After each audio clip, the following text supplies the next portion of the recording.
প্রিয় দর্শক, বিচিত্র বিজ্ঞানের আজকের পডকাস্টে আপনাদের সবাইকে জানাই স্বাগতম। আজ আমার সাথে আছেন আপনাদের সকলের পরিচিত আন্তর্জাতিক খ্যাতিসম্পন্ন জেনেটিসিস্ট ডক্টর আবেদ চৌধুরী। তাকে নতুন করে পরিচয় করিয়ে দেবার কিছু নেই। ধান নিয়ে তিনি বহু বছর ধরেই গবেষণা করে চলেছেন। তার আবিষ্কৃত পঞ্চব্রীহি ধানের কথা আপনারা পত্রপত্রিকার মাধ্যমে জেনেছেন। আজকে আমি তার সাথে আলাপ করব বর্তমান যুগে যেসব প্রধান খাদ্যশস্য আমরা উৎপাদন করছি তার শুরুটা কিভাবে হয়েছিল। আসসালামু আলাইকুম আবেদ ভাই, আশা করি আপনি ভালো আছেন। বিচিত্র বিজ্ঞানের পক্ষ থেকে আপনাকে ধন্যবাদ দিতে চাই আজকের পডকাস্টে অংশগ্রহণ করার জন্য। আচ্ছা আবেদ ভাই, আজকের এই আলোচনাটা আমি শুরু করতে চাই আপনার সাথে খুব সাধারণ একটা প্রশ্ন দিয়ে। যেমন আজকে সকালে আমি রুটি খেয়েছি, আপনাদের অনেকেই হয়তো ভাত খেয়ে কাজে বেরিয়েছে। তো আমরা জানি পৃথিবীর প্রায় অর্ধেক মানুষ প্রতিদিন ভাত খায়, আর বাকি অর্ধেকের প্রধান খাদ্য হলো গম। আমরা জানি যে ভাত আসে ধান থেকে আর গম থেকে হয় রুটি।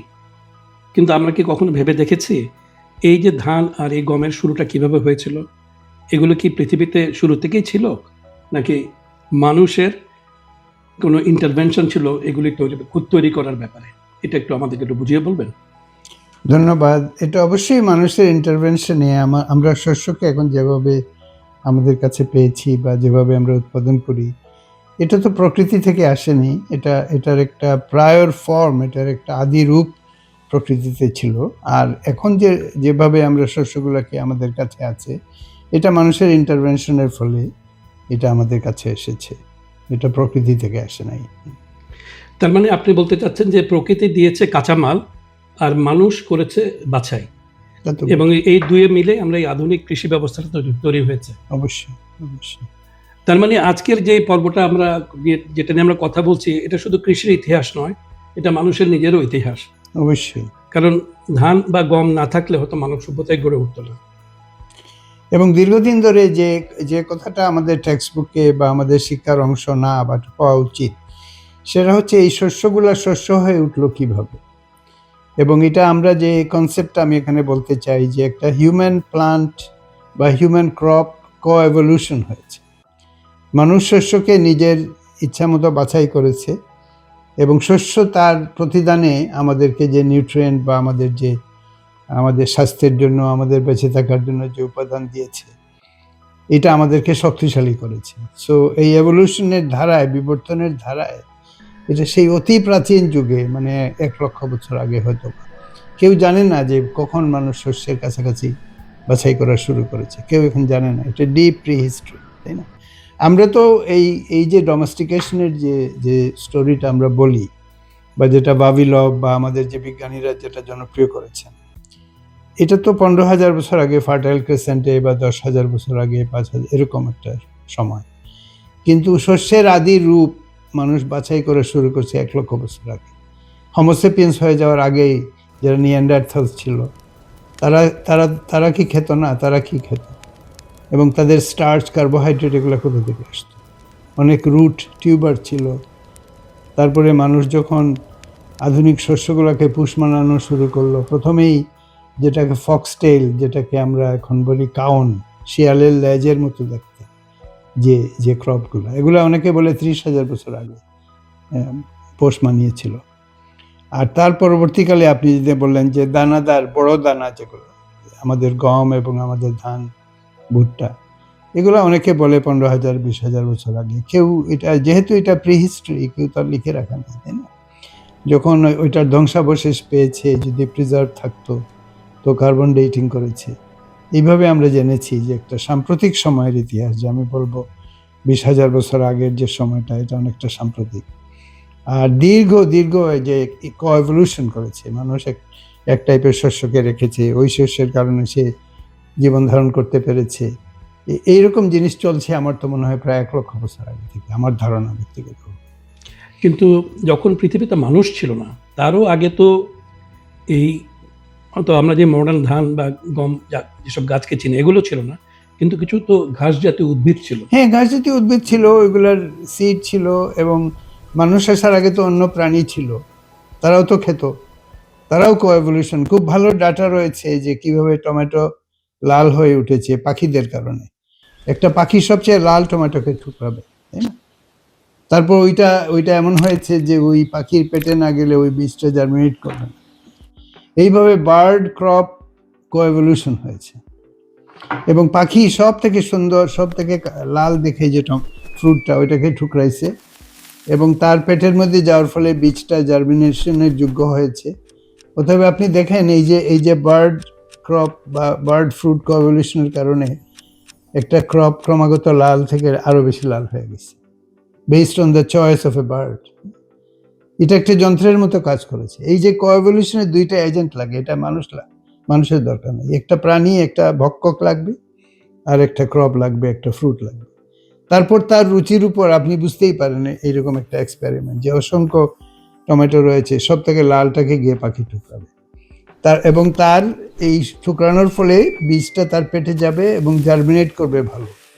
তার মানে কিছুদিন পরে সমস্ত এলাকার সমস্ত টমেটো অনেক লাল হয়ে যাবে। না, এটা তো অবশ্যই, কারণ এখানে তো একটা সিলেকশন প্রেশার পড়ছে, সেই জন্যই এই চেঞ্জটা হচ্ছে। তো মানুষ যখন মানুষ হয়ে উঠলো, মানুষ যখন একটা এভলিউশনারি স্টেজে গেল যে মানুষ শস্য চাচ্ছে, সে কিন্তু আগে নির্মিত অন্য অ্যানিমেলের, অন্য প্রাণীর কর্তৃক নির্মিত যে ব্যাপারগুলা, যে শস্যগুলা ছিল, ওইগুলা তার সামনে পেল। তো সে একদম নতুন একটা প্রাচীনতম যুগে তার যেতে হয় নাই। তার আগেই অন্যান্য অ্যানিমেলরা, অন্যান্য প্রাণী যারা, তারা শস্যকে কিছুটা মানুষের জন্য উপযোগী করে রেখেছে আগে থেকে। আবেদ ভাই, অনেক ধন্যবাদ। আমরা ওই গল্পেও যাব, কিন্তু তার আগে আমরা একটা জিনিস একটু জানতে চাই আপনার কাছে, যে আমরা তো বিভিন্ন ধরনের উদ্ভিদ দেখি, যেমন কিছু উদ্ভিদ, যেমন এই জিনিসটা আমাকে ছোটবেলা থেকে একদম ভাবায় যে আমাদের বাড়ির যে আম গাছ, কাঁঠাল গাছ, নারকেল গাছ, এগুলো তো বছরের পর বছর বেঁচে থাকে, কিন্তু ধান গাছ, আমি আজকে বীজ বুনলাম, 4 মাস পরে ফসল কাটলাম, গাছের জীবন শেষ হয়ে গেল। গমের ক্ষেত্রে একই ঘটনা ঘটে। তো প্রকৃতি কেন এরকম করলো কেন? মানে এতে প্রকৃতির লাভটা কি হলো? এটা এইভাবে তো প্রকৃতি করে না। এই প্রকৃতির এদের যে আদি রূপ, ধানের যে আদি রূপ ওরাইজা রুফিকগণ এবং ওরাইজা নিভারা, এগুলো তো বছরের পর বছর বেঁচে থাকতো। এগুলো তো পেরেনিয়াল গ্রাস ছিল। বা গমের যে আদি রূপগুলো, এগুলো পেরেনিয়াল ছিল। এই বার্ষিক বা ঋতুর উপযোগী করে বা ঋতুর অনুগত করে যে নির্মাণ করা, এটা তো মানুষ করেছে। তার মানে এটা কোনো ডিজাইনের অংশ নয়, এটা দীর্ঘদিন যে প্রাকৃতিক নির্বাচন বা ন্যাচারাল সিলেকশন হয়েছে, তার ফলে এই ধীরে ধীরে ধীরে এটা ঋতু নির্ভর হয়েছে। মানে পেরেনিয়াল থেকে এটা অ্যানুয়াল হয়েছে। অ্যানুয়াল থেকে খণ্ডিত অ্যানুয়াল, আমাদের যেমন আউশ, আমন এবং বুড়ো 3টা সিজন রয়েছে। এটাকে ঋতু নির্ভর বলা উচিত, ঋতু নির্ভর মানুষ করেছে। কারণ মানুষ একটা বিশেষ সময়ে শস্যগুলোকে কাটতে চেয়েছে, আরেকটা বিশেষ সময়ে এটা লাগাতে চেয়েছে। তো এই যে প্রকৃতির সাইকেল এবং মানুষের যে ইচ্ছা এবং মানুষের যে রুচি, এটার অনুগত করে ক্রমাগত শস্যগুলোকে সিলেক্ট করেছে এবং নির্মাণ করেছে। কিন্তু আমরা যদি মানুষের চোখ দিয়ে দেখি, তাহলে আমরা দেখি যে অ্যানুয়াল গাছের জীবনটা খুবই ছোট। কিন্তু যদি বিবর্তনের চোখে দেখি, তাহলে তো মনে হবে যে ব্যাপারটা আসলে অন্যরকম। কারণ একটা গাছ যদি অনেক দিন বেঁচে থাকে, তাকে তো অনেক ধরনের প্রতিকূল অবস্থার ভিতরে যেতে হতে পারে, তাই না? কোনো জায়গায় খরা হতে পারে, কোনো জায়গায় বন্যা হতে পারে। কিন্তু এমন একটা পরিবেশে যদি আসলে তো বেঁচে থাকা আসলে ঝুঁকিপূর্ণ, তখন যদি ধরেন দ্রুত বংশ বিস্তারের জন্য তো যে অ্যানুয়ালিটিটা, এটারও প্রয়োজন আছে। অবশ্যই অ্যানুয়ালিটিটা এবং সিড, বীজের সংখ্যা বাড়িয়ে দিয়েছে, মানুষ সিলেক্ট করেছে। তারপর বীজগুলা জার্মিনেট করবে কি করবে না, এটার একটা পয়েন্ট ছিল, সেখানে মানুষ কাজ করেছে। তো মানুষ ক্রমাগত, সেই প্রাচীন মানুষ যখন একই সাথে তারা ফরেজিং ছিল, মানে জন্তু জানোয়ার গিয়ে মারত, আবার অল্প বীজের দানাদার শস্যর অল্প বীজ নিয়ে আসতো, এরকম পর্যায়ে তো হয়েছে ধরেন 30,000 বছর। সো এই 30,000 বছর আপনি দেখেন, যীশু খ্রিস্টের জন্মের পর থেকে আমাদের সভ্যতা অনলি 2,000 বছর। তার আগে আমাদেরকে বিসি বলতে হয়। সেই তুলনায় মানে এই যে মানুষ যখন শস্যকে পোষ মানিয়েছে এবং মানুষ হয়ে উঠেছে, সেই সময় তো প্রায় 40,000 বছর, তাই না? সো অসংখ্য ক্রপ তৈরি করার জন্য তো অসংখ্য সময় মানুষ পেয়েছে। প্রিয় দর্শক, আজকের আলোচনায় এই ব্যাপারটা স্পষ্ট হয়ে গেল যে আজকের যে ধানকে আমরা একটা ফসল হিসেবে চিনি, সেটা একসময় একটা বুনো ঘাস ছিল। এখন আবেদ ভাই, আপনার কাছে আমি জানতে চাইব যে আমরা যে এখন বর্তমান যুগে যে ধান চাষ করি, ঝকঝকে চাল, মানে ঝকঝকে ভাত, সাদা রঙের ভাত আমরা খাই, এই যে এত বড় বিবর্তনটা হলো, এই আমাদের এই যে চাষাবাদযোগ্য যে ধান, এর পূর্বপুরুষটা কে ছিল? ধন্যবাদ। আমাদের যে আমরা যে ধানটা খাই বা যে ভাতটা খাই বা যে চালটা খাই, সেটার যে ধান, সেটাকে বলে ওরাইজা সেটাইভা। ওরাইজা সিম্পলি মিনস একটা গ্রেইন, আর সেটাইভা মিনস যেটা কাল্টিভেট করা হয়, যেটা কাল্টিভেটেড ডোমেস্টিকেটেড রাইস, ওরাইজা সেটাইভা বলে। আর এই সেটাইভা বের হয়ে এসছে দুটো বন্য ধান থেকে, এটার নাম ওরাইজা রুফিপগন, ওরাইজা নিভারা। এই দুইটা থেকেই মূলত মানুষ শস্যকে ধানকে পোষ মানিয়ে বের করে নিয়ে এসেছে। তো ওরাইজা রুফিপগন, ওরাইজা নিভারা কীরকম? আমাদের যে কাল্টিভেটেড যেটাকে ধানটা, সেটার যে আদি জননী ছিল সেটা কীরকম? আমি দুটোকেই গ্রো করেছি, ওরাইজা নিভারা এবং ওরাইজা রুফিপগনকে। এগুলার অনেক সুং রয়েছে এবং এগুলা একটু পাকার পরে ছড়িয়ে পড়ে সর্বত্র। শ্যাটারিং যেটাকে বলে, শ্যাটারিং ট্রেট, একটা খুব একটা সূচের মতো একটা সুং রয়েছে, এবং যখন বাতাস আসে এইটাতে হেলিকপ্টারের মতো উড়ে উড়ে যায়। এটা তার চরিত্র ছিল। এটাকে কাল্টিভেট করে বা এটাকে একটা সিজনে হারভেস্ট করে খাওয়ার মতো কিছু এটা ছিল। এবং হাজার হাজার বছর ধরে মানুষ ওই রুফিপগন এবং নিভারাকে এইভাবে কালেক্ট করেছে, খেয়েছে।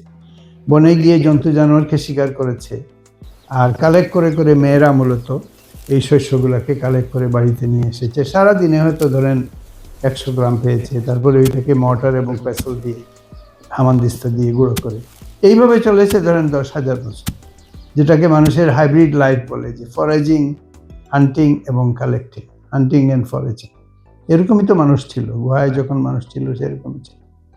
কিন্তু আস্তে আস্তে হলো কি, এই যে মেয়েরা নিয়ে আসে, তারা অবচেতনভাবে বা সচেতনভাবে, যেটাই বলতেছেন না কেন, বড় বড় দানাগুলো এনেছে, বড়গুলো দানাগুলো রেখেছে, তাই না?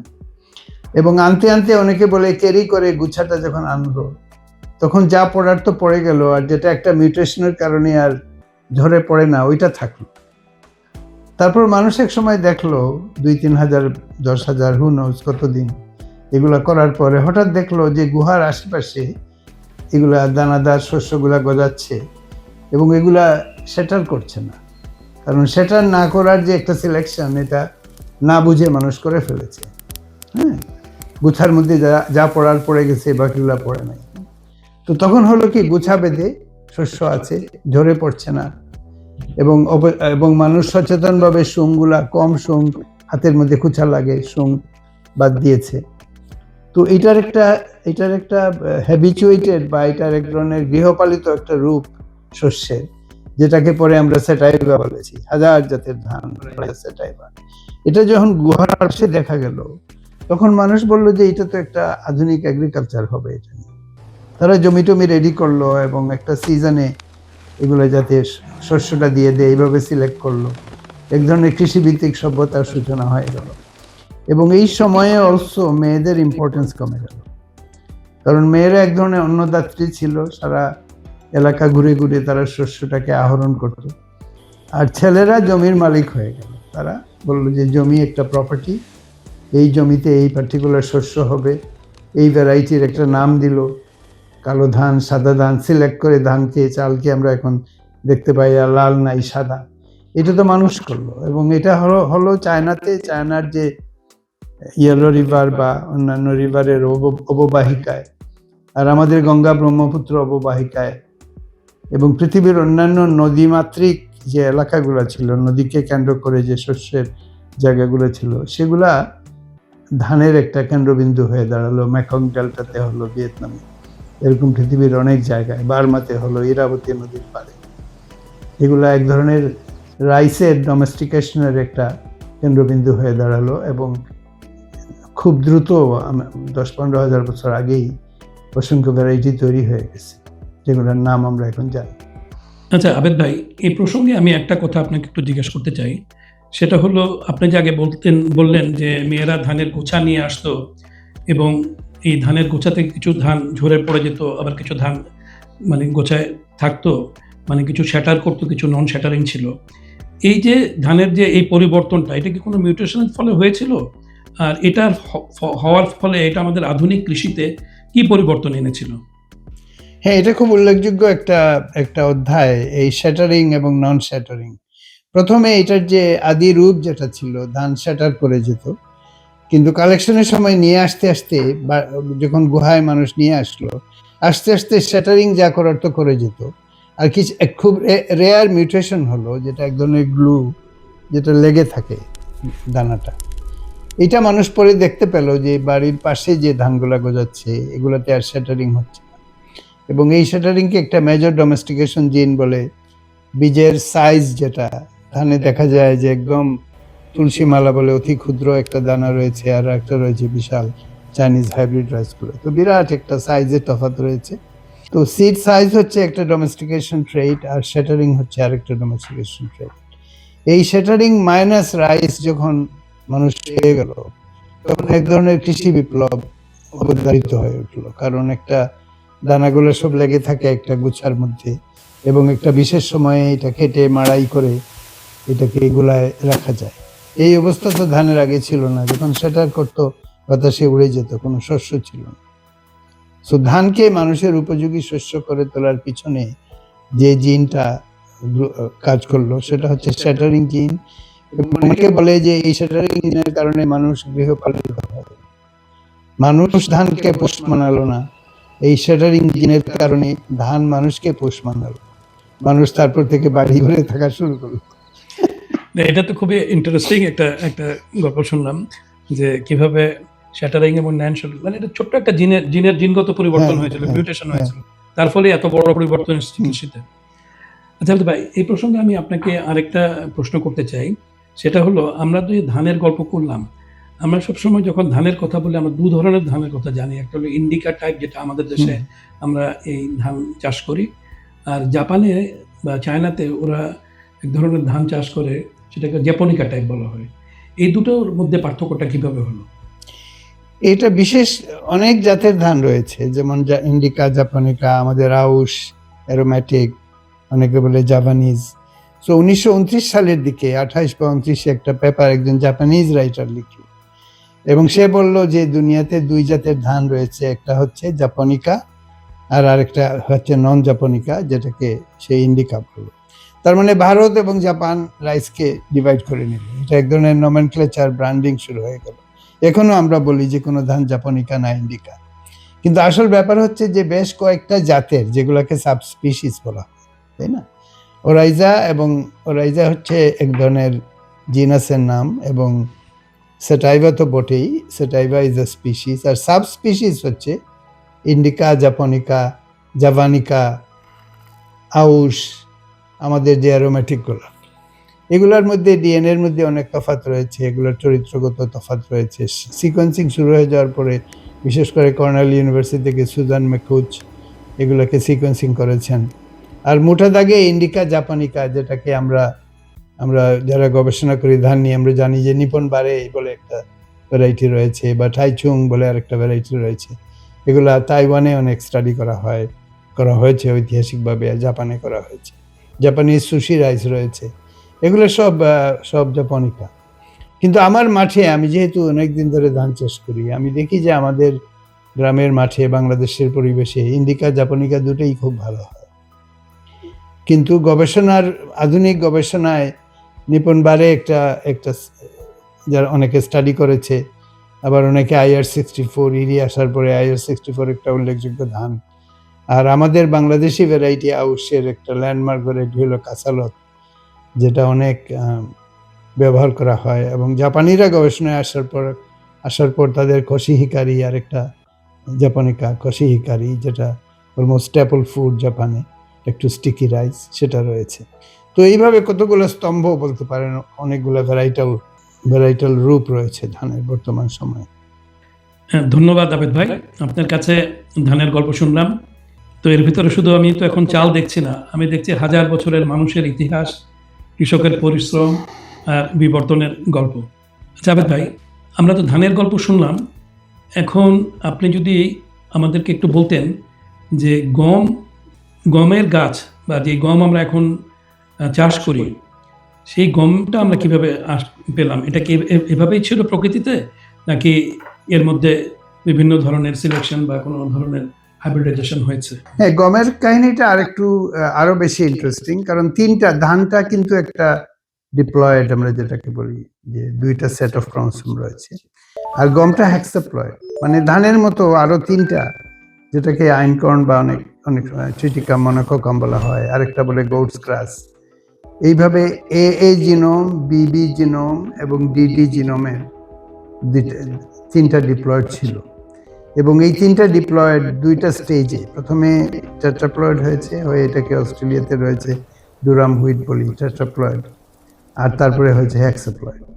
সো এই যে হেক্সাপ্লয়েড ফর্মটা, যেটা আমাদের বর্তমান সময়কার যে গমটা, এটা অনেকে মনে করে যে এটা দুইটা স্টেপে হয়েছে, প্রথমে টেট্রাপ্লয়েড হয়েছে, তারপরে বি জিনোম যুক্ত হয়ে হেক্সাপ্লয়েড হয়েছে।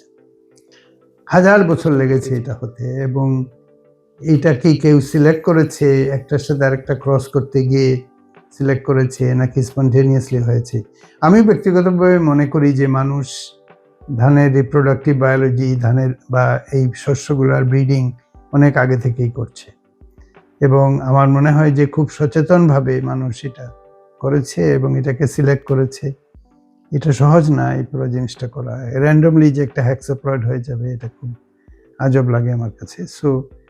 সো এটা হয়েছে, এবং এটা ফার্টাইল ক্রেসেন্ট যেটাকে বলে, টাইগ্রিস ইউফ্রেটিস নদীর পারে বর্তমান সময়কার ইরাক এবং টার্কি, এই সময় এই এলাকাতে গমের অভ্যুদয় হয়েছে, এবং সেই ডিপ্লয়েডগুলোও সেখানে রয়েছে এবং টেট্রাপ্লয়েডগুলোও রয়েছে। স্প্যাল্ট বলে বিভিন্ন নাম রয়েছে, সেটা আদিম মানুষ যখন ব্রেড বানানো শুরু করেছে তখন অনেক টেট্রাপ্লয়েডগুলো ইউজ করেছে। এগুলো তো দীর্ঘ একটা ইতিহাস রয়েছে, হাজার হাজার বছরের ইতিহাস রয়েছে। তারপর থেকে বর্তমান সময়ে ভাবিলভ বিশেষ করে, এবং হারল্যান্ড বলে একজন আধুনিক সময়কার যে শস্যের কালেক্টর যারা, তারা এগুলোকে ক্যাটালগ করেছে, ক্যাটাগরাইজ করে এটার একটা খুব সংক্ষিপ্ত রূপ এখন আমাদের কাছে রয়েছে। কিন্তু বিরাট একটা মানে অশেনের মতো অশেনিক অ্যামাউন্ট অফ নলেজ রয়েছে এই শস্যগুলার যে প্রাকৃতিক রূপ বা প্রি মডার্ন যে রূপ, এবং সভ্যতা এগুলোকে কিভাবে সুমেরিয়ানরা, ইজিপশিয়ানরা এগুলোকে ব্যবহার করেছে। একটা গুড এক্সাম্পল হলো গ্রেট ওয়াল অফ চায়না বানার সময় প্রাচীন চীনারা ভাতকে গ্লু হিসেবে ব্যবহার করেছে। পুরা গ্রেট ওয়াল অফ চায়নাটা এটা ভাতের গ্লুর উপর দাঁড়িয়ে আছে, সিমেন্টিং হ্যাঁ, সিমেন্টিং ম্যাটেরিয়াল হিসেবে, যেটা আমরা ছোটবেলা লেই বলতাম, আমরা যে ভাতকে জাল দিয়ে আমরা যে আঠা ব্যবহার করতাম, সেটা তো প্রাচীন একটা ব্যবহার ছিল। ঠিক সেভাবে গম এবং গম কেন্দ্রিক যে ব্যাপারগুলো, বার্লি আরেকটা প্রাচীন শস্য, এবং বিভিন্ন যেটাকে আমরা মিলেট বলি, মিলেট, এই শস্যগুলো রয়েছে, শুধুমাত্র ভাত এবং চাল এবং গম না। জাভেদ ভাই, আমি একটু প্রশ্ন করতে চাই আপনাকে। আপনি বললেন যে গমের উৎপত্তি হয়েছে 3টি প্রজাতির মধ্যে, সংকরায়নের মধ্যে। তো প্রথমে হয়েছে এ এবং বিবি এই জিনোমের মধ্যে, না, এ আর ডি, ডুরাম যেটা এডি, এডিডি। আচ্ছা, এখন আমার প্রশ্ন হলো, সাধারণত আমরা জানি যখন দুটো ভিন্ন প্রজাতির মধ্যে কোনো সংকরায়ন হয়, সেই যে অফস্প্রিংটা হয় সেটা সাধারণত বন্ধা হয় বা স্টেরাইল হয়। এই ক্ষেত্রে কিভাবে ফার্টাইল হলো? এটা ফার্টাইল হয়েছে এটা যখন ক্রোমোসোম ডাবল হয়ে গেছে। খালি এবি ফর্মে এটা স্টেরাইল ছিল, এ এসে যখন ডির সাথে ক্রস করেছে তখন এডিটা যেটা, এটা ভায়াবল না এটা, কিন্তু এই এডি সমস্ত ক্রোমোসোমকে ডাবল করে ফেলেছে। যেমন 1000-এ একটা হয়েছে, ওইটা এডিডি হওয়ার ফলে এটাকে অ্যালোটেট্রাপ্লয়েড বলে। এটা ভায়াবল, এটা মায়োসিস টায়োসিস সব হয়। সো এই পদ্ধতিতে এটা হয়েছে, ক্রোমোসোম ডাবলিং এর মাধ্যমে হয়েছে। এবং পরবর্তী স্টেজে যখন এটা হেক্সাপ্লয়েড হলো, একই ঘটনা ঘটলো, আবার হয়েছে। প্রথমে একটা এবিডি ট্রিপ্লয়েড হয়েছে, তারপর এটা আজকাল আমরা কলচিসিন দিয়ে করি। অনেকে মনে করে যে প্রকৃতিতে এরকম কলচিসিন টাইপের গাছের রস ছিল যেটা ক্রোমোসোম ডাবল করে, সেটা সংস্পর্শে আসার পরে এখান থেকে হঠাৎ একটা লোক দেখেছে যে এইগুলা ক্রস হচ্ছে, একজন হয়তো বিজ্ঞানী যদি করে থাকে বা স্পন্টেনিয়াস, হঠাৎ করে দেখা গেল যে একটা নতুন শস্যের অভ্যুদয় হচ্ছে। লক্ষ লক্ষ ঘটনা ঘটেছে, লক্ষ লক্ষ ক্রসিং হয়েছে, ওইটা থেকে একটা শস্য বের হয়ে আসছে। আমার কাছে তো গমের গল্পটাকে আরো বেশি নাটকীয় মনে হলো, খুবই নাটকীয়। কারণ ডিপ্লয়েড থেকে হলো টেট্রাপ্লয়েড, টেট্রাপ্লয়েড থেকে হলো হেক্সাপ্লয়েড, এবং সেই হেক্সাপ্লয়েড ফর্মে সে এখনো টিকে আছে। আশ্চর্য একটা ঘটনা। তো আজকে তো শুধু ভাতের গল্প শুনলাম না, আমরা আজকে গমের গল্প শুনলাম, রুটির গল্প শুনলাম। তবে আমার কাছে তো রুটির গল্পটাকে বেশি রোমাঞ্চকর মনে হচ্ছে। রুটির গল্প অনেক বেশি ইন্টারেস্টিং। তো আবেদ ভাই, এতক্ষণ পর্যন্ত আমরা যেই গল্প শুনলাম, এই গল্পের নায়ক ছিল মূলত প্রকৃতি। বুনো ঘাস ছিল, সেখান থেকে বিবর্তন হলো, গমের ক্ষেত্রে সংকরায়ন হলো, নতুন গম তৈরি হলো। তো এর মধ্যে মানুষ কোত্থেকে এলো? এখানে মানুষের ভূমিকা খুব উল্লেখযোগ্য। আপনি আমাদের প্রাচীন ধর্মগ্রন্থগুলোতে দেখেন বারবার শস্যের কথা রয়েছে, এবং মানুষ যে শস্যের কাস্টোডিয়ান ছিল, কোরআন শরীফে বলা হয়েছে খলিফা বা কাস্টোডিয়ান। তো এই যে প্রকৃতির অংশ হিসাবে মানুষ প্রথমে হলো প্রকৃতি থেকে বেনিফিট করলো এবং প্রকৃতিকে পরিবর্তন করলো, গাছ কেটে ঘর বানালো, বনজ শস্যকে প্রোডাকশনের উপযোগী করে বিরাট অ্যামাউন্টে গ্রো করে একটা সভ্যতা তৈরি করলো। আমরা বিজ্ঞানে যেটা এখন দেখতে পাই যে মেন্ডেল থেকে শুরু হয়, তো মেন্ডেল পি নিয়ে মটরশুঁটি নিয়ে গবেষণা করলো, কিন্তু মটরশুঁটি কোথা থেকে আসলো এটা নিয়ে মেন্ডেলের কোনো বক্তব্য নেই। আমরা মনে করি, ছাত্ররা অনেক সময় মনে করে যে মটরশুঁটি সবসময় ছিল পৃথিবীতে, প্রকৃতিতে। মটরশুঁটি তো সবসময় ছিল না। প্রাচীন আরেকজন বিজ্ঞানী মেন্ডেলের থেকে অনেক পুরনো, সে অন্য কোনো ক্রসের মাধ্যমে মটরশুঁটি প্লান্টটাই তৈরি করেছে। তার কথা আমাদের শিক্ষার মধ্যে নাই, তার কথা আমরা ভুলে গেছি। আমাদের মনে রাখতে হবে আমাদের পারিপার্শ্বিক যে শস্যগুলো আমরা এখন দেখতে পাই, চীনাবাদাম থেকে শুরু করে মটরশুঁটি হোক, ক্রপগুলোর কথা আমরা বললাম, বিভিন্ন মিলেট রয়েছে, ফক্সটেল মিলেট বা অন্যান্য মিলেট, বাজরা, রাগি, এরকম নাম রয়েছে মিলেটগুলোর। এগুলো সবগুলোই মানুষ পোষ মানিয়ে নিজেদের অনুগত করেছে এবং নিজেদের খাবারের অংশ করেছে এবং এক ধরনের বিজ্ঞানের চর্চা করেছে। সেই প্রাচীন বিশাল সমুদ্রের মতো বিজ্ঞানের একটা অতি ক্ষুদ্র অংশ হচ্ছে আমাদের প্রাতিষ্ঠানিক বিজ্ঞান। কারণ পরে যখন মানুষ ভাবিলভ বা অন্যান্য হারল্যান্ড বলে অন্যান্য বিজ্ঞানীরা যখন এলিল বলল যে এগুলো তো প্রকৃতিতে রয়েছে, তারা কালেক্ট করা শুরু করলো, কিন্তু যা ছিল তার মেবি 1% কালেক্ট করলো। তার মানে আসল বিজ্ঞান যেটা, সেটা হচ্ছে প্রকৃতিতে যা ঘটল সেটা সমুদ্রের মতো বিশাল। আর আমাদের প্রাতিষ্ঠানিক বিজ্ঞান, আমাদের সবগুলো ইউনিভার্সিটি, মলিকুলার বায়োলজি, জেনেটিক্স, এটার একটা খণ্ডিত একটা ক্ষুদ্র অংশ, যেটাকে কেন্দ্র করে আমরা আধুনিক বিজ্ঞান, মেন্ডেলকে কেন্দ্র করে। কিন্তু ডারউইন যদি আপনি দেখেন, আপনি মেন্ডেল ছাড়ি যদি ডারউইন দেখেন, ডারউইন কিন্তু বিশাল সমুদ্রের মতো বিবর্তনের কথা বলেছে এবং বলেছে যে লক্ষ লক্ষ প্রজাতি থেকে কি করে কিছু শুধুমাত্র সিলেক্ট হয়ে থেকেছে, বাকিগুলো হারিয়ে গেছে। কাজে আমি বর্তমান শিক্ষা প্রসঙ্গে আমি যদি বলতে চাই বিজ্ঞান শিক্ষা, যে এই যে সমুদ্রের মতো যে বিশাল প্রকৃতির মধ্যে যে বিজ্ঞান, সেটা অবশ্যই আমাদেরকে বুঝতে হবে। এবং বর্তমান প্রাতিষ্ঠানিক বিজ্ঞান যে ওইটার একটা খণ্ডিত রূপ, সেটাও আমাদের বুঝতে হবে। এইভাবে আমরা প্রকৃতি এবং আধুনিক বিজ্ঞানের একটা সংযোগ ঘটিয়ে সত্যিকার অর্থে শিক্ষিত হয়ে উঠতে পারবো। তাহলে আবেদ ভাই, আমরা কি বলতে পারি যে আদি যে কৃষক যারা ছিলেন, যারা এই সিলেকশনগুলি করেছিলেন বা যারা এগুলি ডোমেস্টিকেশন করেছিলেন, এই এত হাজার হাজার শস্য আমরা আমাদের কৃষিতে আমরা দেখতে পাই, তো তারা কি আসলে এক ধরনের জেনেটিক ইঞ্জিনিয়ার ছিলেন? অবশ্যই। তারা তো, যখনই আপনি সিলেক্টিভ ব্রিডিং করবেন, কারণ অসংখ্য বীজ রয়েছে, তার কিছু আপনি বাঁচিয়ে রাখবেন, তাই না? তার মানে আপনি একটা রুচি এবং আপনার শিক্ষাকে কেন্দ্র করে আপনি একটা ডিসিশন নিচ্ছেন। সবাই তো পৃথিবীতে টিকে থাকছে না। মানুষ যখন এজেন্ট হিসাবে, এবং মানুষের আগে বিভিন্ন অ্যানিমেলও করেছে, বাট মানুষ সচেতনভাবে করেছে, মানুষ যখন একটা বিশেষ প্রজাতিকে রাখলো আর বাকিগুলোকে বাদ দিল, তখন তো সে এক ধরনের জেনেটিক ইঞ্জিনিয়ারিং এর রোল প্লে করছে, সিলেক্টিভ ব্রিডিং করছে।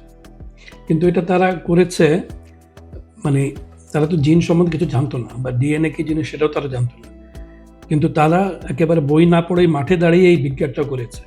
সুতরাং এটা তাদের অসাধারণ কৃতিত্ব তাদেরকে দিতে হবে। অবশ্যই। এবং আমরা বর্তমান আধুনিক ল্যাঙ্গুয়েজে বলবো তারা ফিনোটিপিক সিলেকশন করেছে। তারা জিনোটাইপ কি, ক্রোমোসোম কি, এগুলো জানতো না। আমরা মনে করি তারা জানতো না, কিন্তু তারা যে এটার যে বাহ্যিক যে রূপ যেটাকে আমরা ফিনোটাইপ বলি সেটার উপরে সিলেক্ট করেছে এবং সেটার নিজেদের প্রয়োজনে করেছে, আবার কখনো কালচারাল কারণে করেছে। যেমন পপিং রাইস একটা আছে, খই বের করেছে, মুড়ি বের করেছে ধান থেকে, তাই না? এটা তো এক ধরনের কালচারাল ডিসিশন নিয়েছে, তাই না? চিড়া করেছে, একই ধানের কত রূপ, তাই না? এটা তো প্রাচীন মানুষ করেছে। আচ্ছা আবেদ ভাই, আপনি তো সারা জীবন ধান নিয়ে গবেষণা করেছেন, আর আজকে আমরা আলোচনা করলাম শস্যের বিবর্তন নিয়ে। তো আপনার নিজের গবেষণার অভিজ্ঞতা থেকে এমন কি কোনো ঘটনা আছে যেটা আজকের এই আলোচনার সাথে মানে মিলে যায়? অবশ্যই। আমি যখন শস্যকে নিয়ে কাজ শুরু করলাম, ধান, গম এগুলো নিয়ে, তখন আমি যেমন নতুনভাবে একটা শিক্ষার একটা দিশা খুঁজে পেলাম, যেটা আমি প্রাতিষ্ঠানিকভাবে কোনোদিন কোনো ইউনিভার্সিটিতে, আমেরিকাতে হোক আমাদের দেশে হোক পাই নাই। একটা ক্ষুদ্র এক্সাম্পল দিই, যেমন পৃথিবীর বিভিন্ন ভাষায় ধানের কি নাম আছে, হ্যাঁ? যেমন থাই ভাষায় বলে খাও, আর আমরা খাওয়াকে বলি খাওয়া। তো ওইখানে ধানের নামটাই হচ্ছে খাওয়া, মানে খাওয়া মানেই হচ্ছে ভাত খাওয়া, চাল খাওয়া। তো আমি এটা নিয়ে ভাবতে ভাবতে হঠাৎ ভাবলাম যে আমাদের যে খই কথাটা আমরা বলি, পপিং রাইস, সেই খই কথাটা খাও কথাটার সাথে খুব সমার্থক।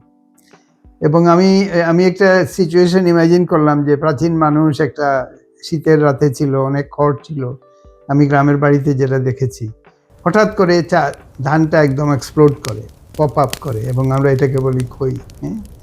তো আমি ভাবলাম যে খই কথাটার এইভাবে অভ্যুদয় হয়েছে, এবং এই খাও, খই, এই যে শব্দাবলী, এটা এক ধরনের সাংস্কৃতিক জিনিস, কিন্তু এটার সাথে এই যে পপিং রাইসের সংস্পর্শ ঘটিয়ে আমি যেমন একটু নতুন প্রাকৃতিকভাবে শিক্ষিত হয়ে উঠলাম এবং এক ধরনের সাংস্কৃতিক একটা অন্তর্দৃষ্টি লাভ করলাম, যেটা মোটেই বিজ্ঞানের ব্যাপার না। এবং এই পর্যায়ে এসে এটা আমার এত বেশি হয়েছে এবং অনেক কিছু হয়েছে, এই শব্দের অন্বেষণে যাওয়া, কৃষির কাজ করতে গিয়ে কৃষি নির্ভর শব্দের খুঁজে যাওয়া, এটা করতে করতে এটা আমার একটা হ্যাবিট হয়ে গেছে। এবং আমার মনে হয় যে আমি নিজেও আমার ভাষা এবং আমার চিন্তাধারা নিয়ে আমি যেমন শস্যের অংশ হয়ে গেছি, প্রকৃতির অংশ হয়ে গেছি। এটা আমার কাছে মনে হয়েছে সবচেয়ে রিমার্কেবল ডেভেলপমেন্ট। ধন্যবাদ আবেদ ভাই। আমাদের শস্যের বিবর্তনের আজকের পর্ব এখানেই শেষ করছি। এর পরের পর্বে আমরা দেখব যে মানুষের এই ধীর নির্বাচন একসময় কিভাবে পরিণত হলো বৈজ্ঞানিক প্ল্যান্ট ব্রিডিং বা উদ্ভিদ প্রজননে, কিভাবে মেন্ডেলের জিন তত্ত্ব এলো, কিভাবে হাইব্রিডাইজেশন এলো, নরমান বরলগ, সবুজ বিপ্লব, IR8, হ্যাঁ, আধুনিক ধান, আধুনিক কৃষির যে বিস্ময়কর যুগ কিভাবে এলো, এটা আবার আবেদ ভাই আপনার সাথে আমরা আলাপ করব শস্যের বিবর্তনের দ্বিতীয় পর্বে। আজকের পর্ব এখানেই শেষ করি। আপনাদের সবাইকে ধন্যবাদ।